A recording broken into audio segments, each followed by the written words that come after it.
Hi everyone, I'm Carly, and today we are doing my July reading journal video. I have done January through June in this reading journal already, including the 2024 setup video. So we're doing video number 8, I guess, if I'm counting correctly. If you're new here and haven't seen any of those other videos, or if you just need a reminder, since technically this is halfway through this journal, I can give you a little rundown of the notebook and what I use it for. So this is an Archer&Olive A5 dot grid notebook with white paper, and I exclusively use this notebook to journal about each individual book that I read. At the beginning of the journal, there are a few spreads where I track things. So for example, I have a reading log where I check off each day that I actually read something, or read a page or a sentence or whatever. A new releases spread where I keep track of any new releases that I'm interested in and what date they come out, a book tracker for how many books I'm reading, and a monthly stats section where truly I just break down the number of books I read in each month. So it's really just counting. It's not real stats. But those are just some examples of the types of spreads that I have at the beginning of my journal. And if you want to see those more in depth, I do have a setup video that is actually my most viewed video on my channel.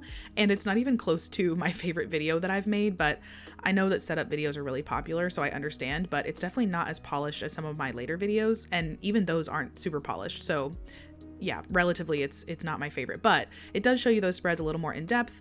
I will also post a flip through video of my entire journal once I finish through my December spreads, and I think that'll be interesting because there are a few spreads that I added at the beginning of the journal after I finished and posted that first video, so you'll get to see some of those extra things that I added before actually diving into my monthly spreads. And you'll get to see my evolution of journaling throughout, so that'll be really exciting because this is my first reading journal.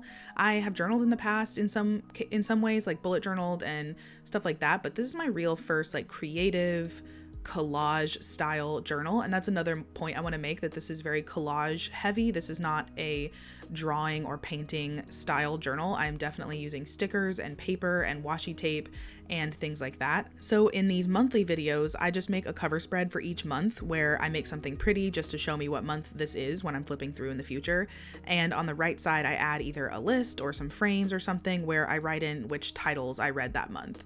And then each page following that is basically a diary entry about each book where I kind of give a little review, but also I'll talk about how it made me feel or where I was when I read that book and that kind of thing. So it's really just for me to look back on when I get older, and it also allows me to revisit these books and kind of go back into these worlds and remind myself throughout the year of how I felt while reading them, and also just getting to spend a little extra time in those worlds if I want to. It also allows me a space to rant if I didn't like a book. So the journal itself is really just a place where I can put down my feelings, and I also make videos about it. So I get to come here and either rant or rave with you all, and that's kind of fun as well. Okay, with all of that said, one of the things that's different about the spread this month is that for the first time in this journal, I am not using the full moon as inspiration for my cover page. So every month prior to this one, I've taken some traditional name for the full moon and used it as my inspiration for the cover spread. So for example, January was the wolf moon, February was the snow moon, and March is the crow moon. And I found art and stickers that really encompass those names in my mind, and I use that for my cover spread. July, unfortunately, was the first month that I haven't been able to really find any kind of art that was inspiring me that also matched any of the traditional names of the full moon. So I just decided this month to go with whatever my heart was gravitating towards, and that just so happened to be these oversized stamp stickers from Lila Journals, and I just think they are so cute, and I haven't been able to find any kind of layout that they would work for outside of a cover spread. So I went for it this month, and I think it's turning out so cute. I'm really loving the leaves and fern style stickers that I put alongside these, and I used a couple of cute stamps, which these little doodle ones are from the Lunar Delivery stamp set from Notebook Therapy, and the letter stamps are from a set from Michaels. And then I just pulled in this kind of like gridded, aged looking scrapbook paper, which is just from like a Michaels pack or something, I think, and pulled in some ephemera from Journal Say and Amazon. And I'm just creating this kind of like nature inspired, but also there's like a bowl of ramen in there, kind of very eclectic looking spread. So I'm really happy with the way it turned out. I think this might be one of my favorites actually that I've ever made, which I don't know. I didn't expect that coming into it, but I'm happy with it. So, okay, so let's jump into the first of 7 books that I read this month. So I started this month by reading two very short books, two novellas. The first novella was Every Heart a Doorway by Seanan McGuire. This is the first book in a very long and still ongoing novella series called the Wayward Children series. The first book introduces us to a world where children enter these magical lands, sort of like Narnia or, like any kind of portal fantasy that you can think of. They find these portals or a door or a well or whatever, and they enter these magical lands that appeal to them very specifically. So like a cutesy fun girly girl might end up in a world that's like cotton candy clouds and bubblegum trees and stuff like that. A goth girl would end up in a land of like vampires and coffins or whatever. But the children in this story have left the magical lands for one reason or another, and they're back in the real world. So we're following this main character named Nancy, who has had this experience, and now she's being placed in a boarding school for children who have the same experience as her. The caveat here is that these children who are back in the real world are having a lot of trouble acclimating. So this is actually a very dark story in my opinion. It's not like fun and whimsical. This is not House in the Cerulean Sea, for example. Also, the children are a lot older than I expected. So Nancy is actually 17 years old when she enters this boarding school. So I was picturing like little middle schoolers, and then at the very beginning they start talking about what I would consider to be very adult themes really quickly in this story, and I was like, what is happening? And then I realized Nancy's actually 17. So I would go into this story not expecting the kids to be like 10 or 11, because that is not the case, at least from what I understand about all of the characters.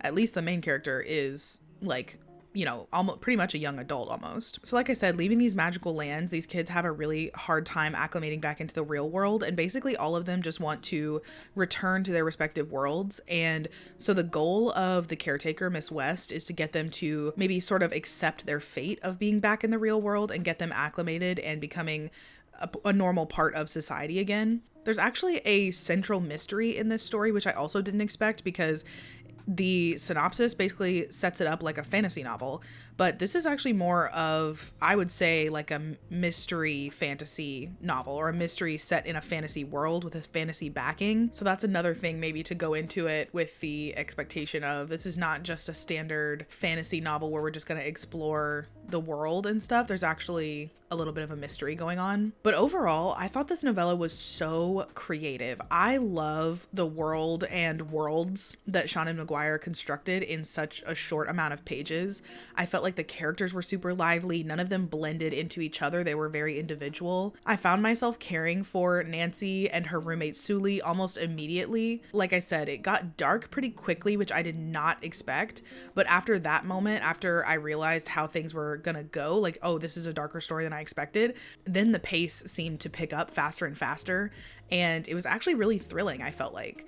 The only downside to this book is that I felt like the ending was a little bit quick. I expected the kind of solution to what was going on to maybe be a little contested, but actually it felt like a very quick solution that just worked out in the end. But I did love the overall ending and sort of where we saw the characters get to, and it really set up the rest of the series as something to look forward to, basically. So I really liked this. I ended up giving it 5 stars. I wouldn't say this is one of those 5-star books that sticks with me forever and is one of my, like, I think about it all the time kind of books. At this time I hadn't started doing fraction reviews, so maybe it would be a 4.75 if I were to actually rate it today, but in my journal I colored in 5 stars, so that's what I gave it. Next up, I'm just going to quickly talk about the next novella that I read, because it is like number 3 in a series. But this is Rogue Protocol by Martha Wells. This is in the Murderbot Diaries series, and I have already reviewed the first 2 books in the series on this channel. So those spreads are earlier in the journal, but I really like this series. It is starting to get not repetitive, but it's starting to feel like it's a bunch of chapters published in separate novellas. Like, part of me is starting to feel like maybe it could have been one long novel, because I keep finding myself like wishing that I had read the previous ones closer to the one that I'm reading. And so part of me is like, maybe I should have read them consecutively and not, spread out like this. But I don't know. I still gave it 4 stars. I thought it was really good. There's not much else I can say without kind of spoiling it. So it is part of a series. I highly recommend the series, especially if you are into sci-fi and sort of beings exploring their purpose and their existence and that kind of thing. It's really nice. For the decoration, obviously, I just used a bunch of brown decor, mainly focusing on these bread stickers from Marigona Suli, and I also used a notebook therapy stamp for the rating, and then the papers are from Journal Say, I think. Next up, I have maybe one of my favorite spreads that I've ever made in my journal. I'm realizing now, actually, that I have 2 spreads in this video that are probably in my very top 5, at least, maybe top 3 spreads in this journal. So that's fun. The third book that I read in July is That Time I Got Drunk and Saved a Demon by Kimberly Lemming. This is a fantasy romance where a girl who works on a spice farm. Her name is Cinnamon and she works on a spice farm. Okay. She saves a demon and then he convinces her to go on a journey with him to defeat some being, and that's the whole plot.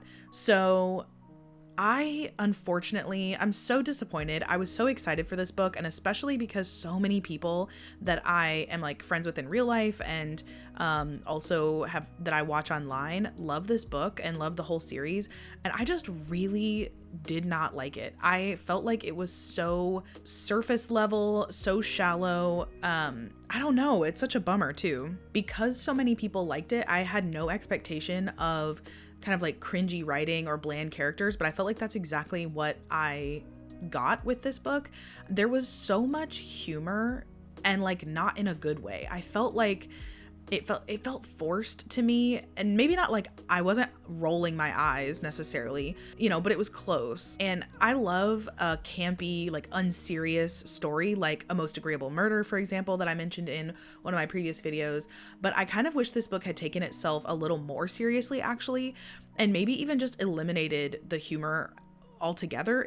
It just didn't add anything to the story or the characters, and usually humor I feel like adds some depth and personality to the characters themselves, but in this story it felt like it was the author's humor that was just kind of like plastered on top of every character to where it felt like an Instagram filter almost.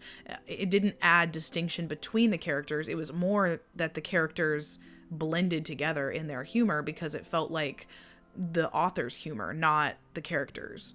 Another aspect that's strange is the insta-love issue. I usually do not mind insta-love at all, like truly. I don't mind suspending my disbelief a bit if the story that the author is trying to tell comes after the initial moment of love, so, they rush the falling in love bit. I can usually get over that, but this book, honestly, absolutely anything and everything that should have been a challenge or an obstacle to Cinnamon was immediately just accepted with no difficulty. Like, she's supposed to be terrified of this demon, and when he meets her, he falls in love with her immediately, and he declares her to be his like soon to be wife, and she's just like, oh yeah, okay, no, or she's just, I don't know, or she's like, oh, you silly boy. I don't know, it's so strange. I just didn't love it. I wanted to, and I think I might try to pick up the second one and see if the first one just wasn't for me. But yeah, I just didn't love it. I ended up giving it 2 stars. However, this spread that I did, I really, really love. I used some washi tape from an Amazon pack, and I used these stickers from, I believe, Artimation Co. on Etsy, and then I used some letter stickers from Hobby Lobby, and these like gilded butterfly stickers from Michaels, and I just absolutely loved how it turned out. It was so like romantic looking, so yeah, I'm happy with that.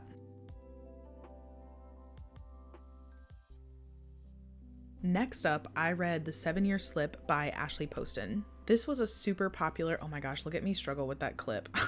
I tried to like restart as if I was going to cut that out, but that was too funny to cut out. Ashley Poston is an author that I have loved previously. I was so blown away by The Dead Romantics, and I've been excited and scared to jump back into Ashley Poston because her books are very special, like very specific, I guess, in the sense that they are romance books, but they have a little bit of a fantastical element to them. So The 7-Year Slip is about a girl who moves into her aunt's apartment, and I say aunt like aunt and not aunt, and I've said it in a different video, and I was like, when I was doing the editing, I was like embarrassed by the fact that I say aunt, and I was like, you know what, it's fine.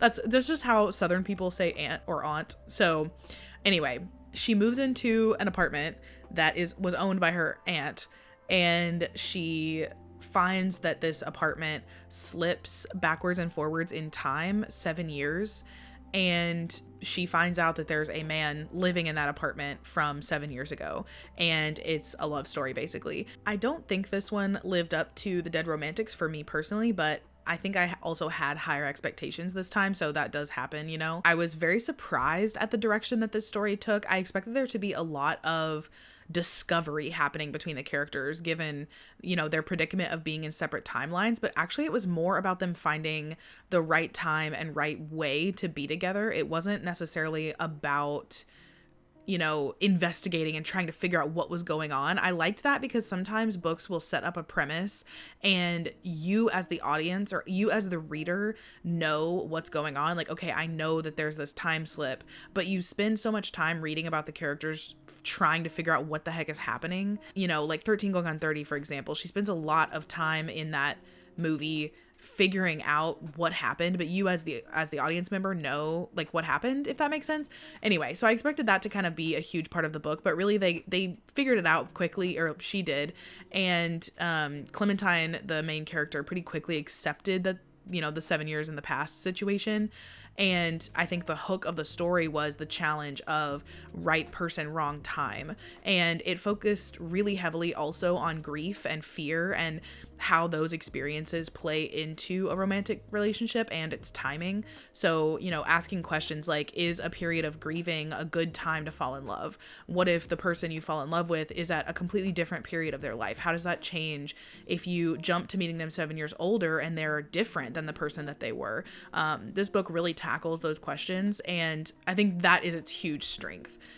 Another situation in this one, another case of insta-love that I usually wouldn't mind, but I felt like this story, it suffered from that a little bit. I could have used a little more of the falling in love aspect.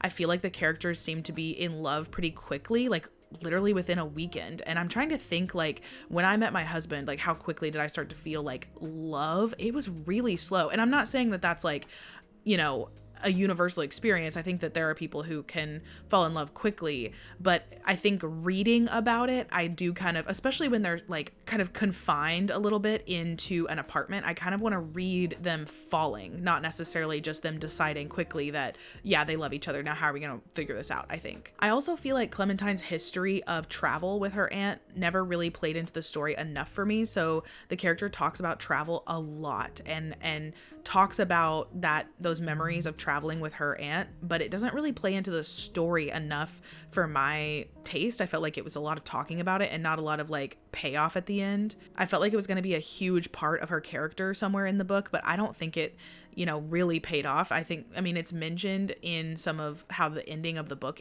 goes, but I don't think that it was enough that I felt like it was necessary as a part of the book's plot, if that makes sense. So yeah, I think I really did like it. Her books are really fun and easy to read, not in a bad way, but like very, you know, cozy and comfortable to read. And I thought it was really great. So I don't know. I gave it 4 stars. I took off a star in my mind just because of all of the little bits and bobs that I mentioned here. But overall, it was a really nice story. The love interest was really fun. He's a chef, and so he cooks for her a lot, and it's really romantic and sweet. I even pulled that into this spread a little bit using this sticker sheet from the Sticky Club, or is it just Sticky Club? I'm not sure. But yeah, there's this sticker sheet of food that I had, and I thought that it went really well, especially since he was a chef. That was kind of the side focal point, and the main focal point of this spread is this sticker sheet from Mushy Works, and it's like part of the like honey series that she has. This is like the sticker sheet that is specifically clothing. So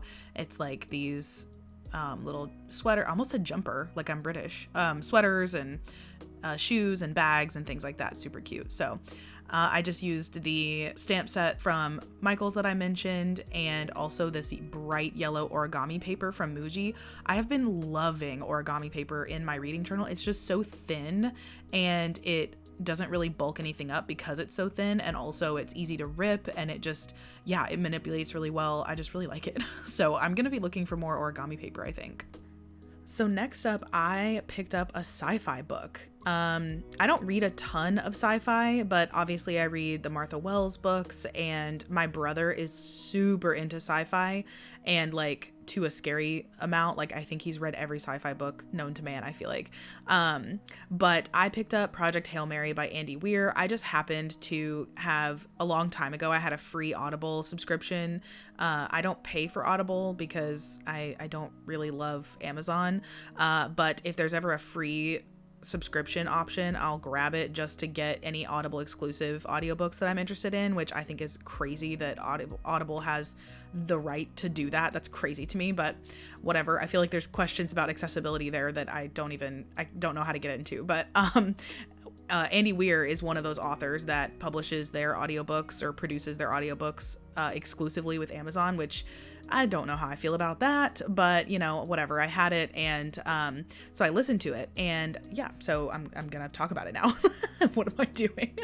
I usually do my voiceovers early in the morning just because I'm a morning person and I have better clarity of mind in the mornings, and it is 7:30 at night and I'm alone and I feel a little crazy. And I've been working on this video all day, so I don't know what's happening. But anyway, I read Project Hail Mary by Andy Weir. This book is marketed as, like, basically the synopsis only says, man wakes up in spaceship. No one else on spaceship is alive. Man does not remember why he's there. And that is everything that I had seen about this book entirely. I knew nothing else about it. But I do think it's valuable, if you are on the fence about it, for me to tell you a little bit more, because that happens in the first chapter. And then after that, you're basically like reading the rest of the story. You know what I mean? And I feel like synopses that only tell you like the first 0.5% of the story, I feel like you're not getting a good view of what's going on. So this story is sort of Interstellar-esque, where the Earth is dying and this man is sent off to save it. That is what we're looking at. And obviously, the book starts with him waking up in the spaceship by himself and trying to figure out what's going on. But, that aspect of it is like probably the first chapter or two. The rest of the book is him solving a problem. So I think that that's important for you to know going into it, just in case that's something that is interesting to you and the synopsis or like, the little blurb that you get isn't, calling to you. If something like what I just described is for you, then that's, important for you to know. And that's what this book is. So I don't really want to say too much else because I do think it is really, I went in completely blind other than the synopsis. I think it's good to go in relatively blind, but yeah. Anyway, so I really, really liked this. I think I was kind of over it after a certain point towards the end. I was like, okay, I understand. I feel like it doesn't need to go on and on, but overall, before the part where I feel like it drags, I think it was really good. And it was a really big arc. It wasn't like, I think that Andy Weir does a good job of, talking through the reality of a situation that seems so unreal. Like The Martian was a man getting stuck on Mars, which seems so unlikely and so crazy, but he really works through the reality of what that situation would look like. And he does the same in this story. I feel like he does a really good job of exploring the reality of solving this problem and how exhausting and how much work it would be, but in a really fun way. So I think it was really good. I had a good time reading it. The audiobook is really, really good. There are some aspects that audio serves a really good purpose in this book. And I think that you would benefit if you have an Audible subscription already, or if you have a free credit that you haven't used. I think it's a great audiobook.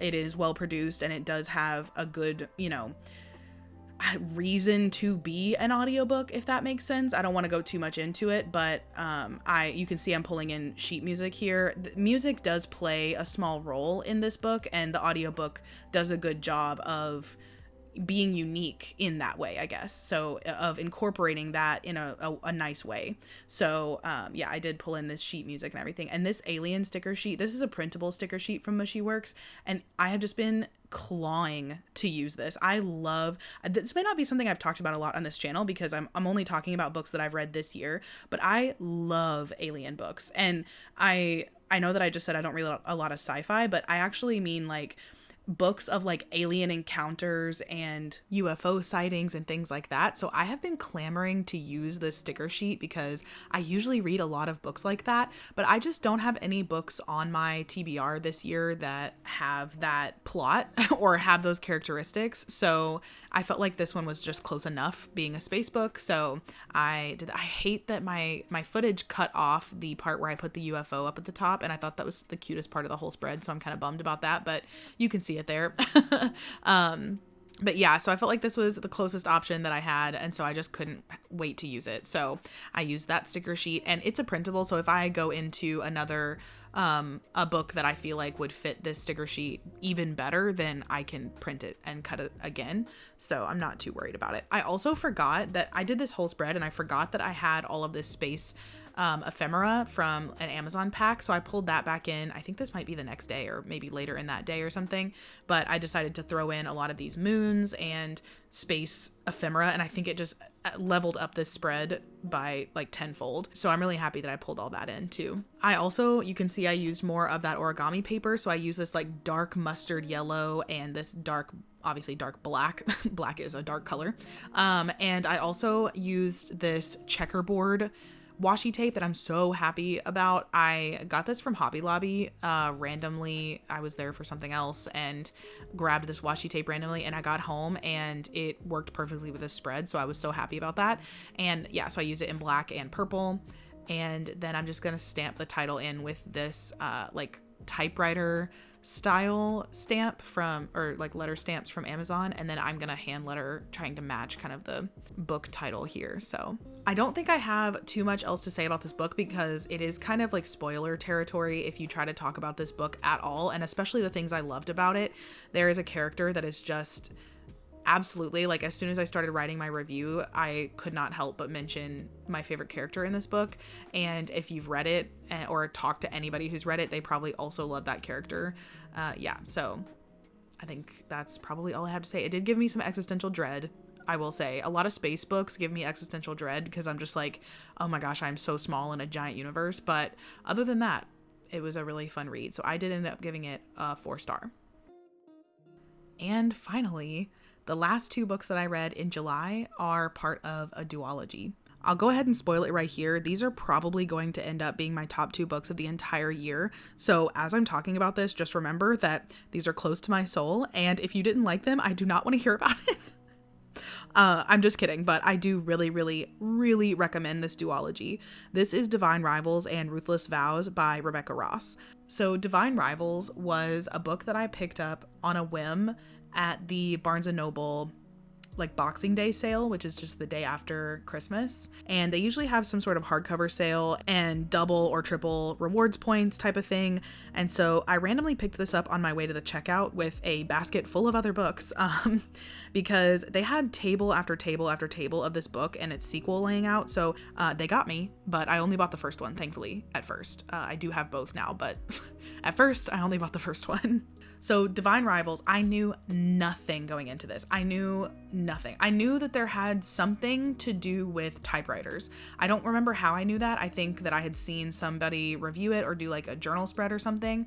And so I knew that it had something to do with typewriters, but that is literally everything. That's all I knew. So when I say I knew nothing about this book when I went into it, I mean I knew absolutely nothing. Okay, I knew one thing, and that is that it had something to do with typewriters. I knew that there were typewriters involved in this story somehow, or that they used typewriters or something. I knew typewriters were in the story, and that is about it. So, but boy, are they. Typewriters are a huge part of this story, much bigger than I thought they would be. So I've tried to record myself talking about what these books are about like twice now, and I'm going to try to do it coherently this time. The first book is about 2 young rival journalists who have a magical connection to each other. There is also a war happening between gods, and I originally thought that these were going to be like Greek mythology type gods, and I was not excited about that just because I'm a little bit burnt out on the Greek mythology retellings, but from what I understand, this is completely original mythology, so I am totally down for that. So there's a war happening, and we're focusing on our main character, Iris Winnow, who is just trying to get her family back to a stable place. Basically, her brother is on the front lines of the war and he's gone missing. She hasn't been able to locate him and she hasn't received any letters from him. And her mother is becoming more and more unreliable and just sort of, as the synopsis says, drowning her sorrows. Iris works for a local newspaper and she becomes a war correspondent in the story. And you follow her and the other character, Roman Kit, and their relationship throughout this war. Another thing that isn't mentioned in the synopsis of this book, but I feel like is so important in what drew me in as I was reading, is that towards the beginning of this book, when Iris realizes her brother isn't reachable, she is writing letters to him and putting them into her wardrobe, and they are disappearing. And she's just hoping that somehow magically they are getting to her brother. And you learn eventually that they're not going to her brother, but they're going to somebody else. And that is such an intriguing part of this story that like gives me butterflies and makes my heart race, and I just love it. And I love characters who correspond with each other through letters, and I don't know, it just like gets me all giddy. And this book genuinely made me want to buy a typewriter, and I was like, I just hope that I could get like a magical typewriter. That's what I want. Yeah, this is just, it's so beautiful. Also, I want to clarify that Iris does know that she's not corresponding with her brother eventually. Like once letters start coming back, she knows it's not her brother. So it's not like weird romantic letters to her brother or anything like that. Ruthless Vows is the conclusion to the story arc, and there's not much I can say synopsis wise about it without spoiling what happens in the first book. So I just highly recommend you pick up the first book, but I will review the second book. I'm just not going to go through the synopsis, and I would not recommend you read the Goodreads synopsis if you haven't read the first book yet, because it's spoilery. So how did I feel about the first book? Wow. I mean, this is such an absolutely gorgeous masterpiece of a story. I am so blown away by this book. It is so reminiscent of how I felt reading Belladonna by Adeline Grace for the first time. It's just like pure shock. I had no clue what to expect, and it just turned out to be such a banger of a book. I am so surprised that some of my favorite books right now are YA. I don't know why that surprises me, because I don't have anything against YA, but I also just love like adult romance and stuff. And so reading a couple, like Belladonna is one of my favorite books, and now Divine Rivals is up there like truly as a contender for my favorite book. And so I'm just surprised. I don't know. When I say this book is a fantasy romance, I mean like romance. I'm not talking like two fantasy creatures banging in the woods. I am talking about like true, like lovely romantic romance. This was some of the most beautiful writing I have ever read, and I'm talking like the type of beautiful writing that is still so easy to read. I didn't get stuck on language that I don't understand. It just flowed perfectly, and I wrote down many quotes in my commonplace journal just so that I can hold on to them forever. I wish that I could write like Rebecca Ross someday. That's like my dream. If I had to criticize at all, I would say that I could have taken a little more fleshing out of the characters. I was definitely invested in Kit and Iris's romance because the writing was so good, but I do feel like we don't get quite enough depth with any of the characters. Her brother Forrest feels like a figment of her imagination, honestly. He didn't feel like he needed to exist until the end of the book. And overall, we don't really know too much about Roman either, except some of his background and some things that happened to him. But other than that, it's like we don't really know much about like their deep personalities and stuff like that. So there could have been more of that, but it didn't matter to me. I feel like if you guys have watched any of my videos, you probably know like I am vibes over anything. If a book has good vibes, then, the plot is kind of secondary. The characters are kind of secondary. This one has a beautiful plot, though, I will say. And then the other criticism I had is just sort of the ending feels close to a lot of other romantasy endings, and also like kind of teen dystopian books as well. A lot of books end with this kind of like, dare I say, twist And it's just getting a little bit old for me personally. I think if this is the first time you've read an ending like this, it might be like shocking and exciting, which is why I think that YA authors continue to do it, because it does feel fresh and new when you're, 15 and haven't read that type of ending before. But I feel like I've gotten a lot of them recently in the past couple of years, and I was just kind of like, oh, why did it have to end this way? But once I entered into the second book, it made up for it for me. So moving on to the second book, like I said, I entered this one cautiously because of the ending of Divine Rivals. I've been sort of tired of that type of ending, but thankfully this book blew me out of the water. I just love this duology overall. This one kept the beautiful writing and made me just, I don't know, it just made me so happy that it didn't fall into any trappings that I feel like other sequels fall into by either changing the characters drastically or giving conflict that I don't feel like needed to happen. Iris and Roman are separated a lot in this book, and I do feel like they lose a bit of their character that they had in the first book, which, like I mentioned, wasn't too much to begin with. But I still feel like my interest didn't waver very much. The writing was just gorgeous, and the atmosphere and the plot and everything just kept it going for me anyway. I can see if you waited a year for the sequel to come out, maybe that would be a slight letdown, but because I read them consecutively, it was perfect for me. One thing I still kind of stand by even after reading the second book is that her brother, it feels a little bit like an unnecessary character. I wish that he would have been fleshed out a little bit more, or maybe even just taken out of it and replaced with some other motivation, but again, just not a big enough deal for me. So I will say, if you have read the first book and dislike the ending, I would still recommend going into the second one, because I do think it turns it around well. It doesn't do the classic thing where it like draws out that type of ending all the way through the second book and then it like drops the wrap up at the end. It very much, I don't want to say it solves the problem, because it doesn't solve the problem at the very beginning, but it solves the annoying part of the problem at the very beginning, and then the rest of it is them trying to solve the bigger problem, if that makes sense. I'm trying to, I sound like I'm speaking a coded language, but I'm just trying not to spoil anything in the first one, but also speaking to people who have read the first one and decided not to read the second one. I recommend you try it just to see, unless you like genuinely hated the first one. But if you are just thinking about the ending, I think it's worth it to go into the second one. Overall, absolutely two of my favorite books of all time, and I can't believe that I just didn't see it coming, This is a very eclectic spread that I put together. I don't even know, like, I just threw a bunch of stuff together that I felt like looked good and gave me the feeling of this book.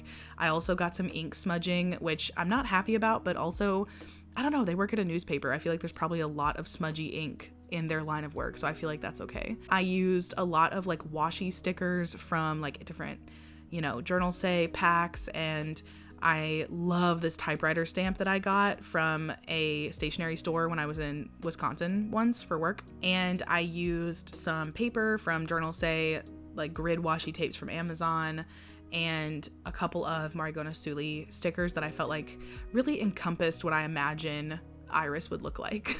So yeah, this spread is just kind of like an eclectic mix of things, but I do love the stamps that I used for the title. These are from Amazon, and they kind of look like typewriter keys, I feel like. So they don't look like typewriter font, but they look like the keys of a typewriter. So I think that's kind of cool. Also, another thing that I thought was really cool that I feel like nobody's gonna notice unless I point it out is that I have a black newspaper washi tape and a white newspaper washi tape. And so on the edge of the Dutch door, I used the black washi tape because the cover of Divine Rivals is black. And then on the flip side of the Dutch door, I used the white newspaper washi tape because the cover of Ruthless Vows is white. And I just thought that was really cool, and I'm really proud of myself for that.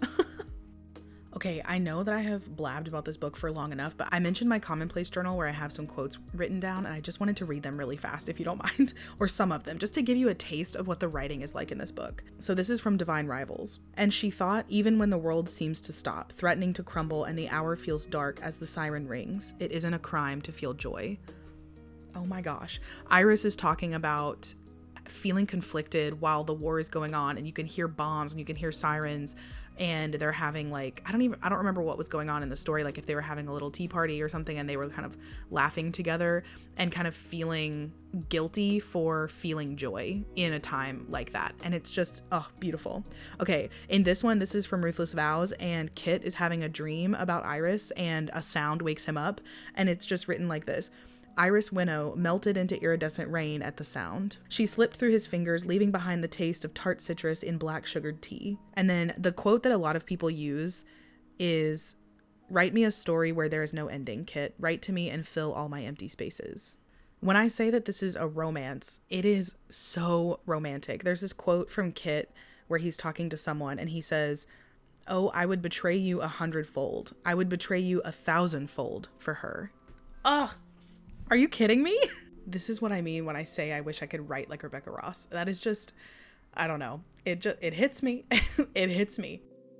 Okay, that is everything that I read in the month of July. Thank you all so much for watching. If you made it this far, wow, I commend you. I know that I raved about that duology for way too long, probably unnecessarily, because honestly, I'm sure a lot of you have already read it since it was so popular, but I couldn't help it. I wanted to talk about it so badly. Let me know what you thought of these books if you've read them, or if there's any of them that you're interested in reading now. Like if you're going to put any of these on your TBR, let me know.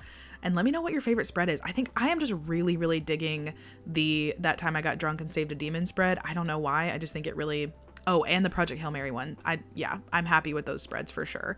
Although I do like the Divine Rivals and Ruthless Vows one. This is the first time I've ever done a Dutch door, so it was a learning experience, and I don't know how. I would like to make the process a little bit better, because it was a little bit of a struggle, honestly, but I do like how it turned out. So I will see you all in my August video coming up soon, hopefully, and yeah, I'll talk to you then. Okay, bye.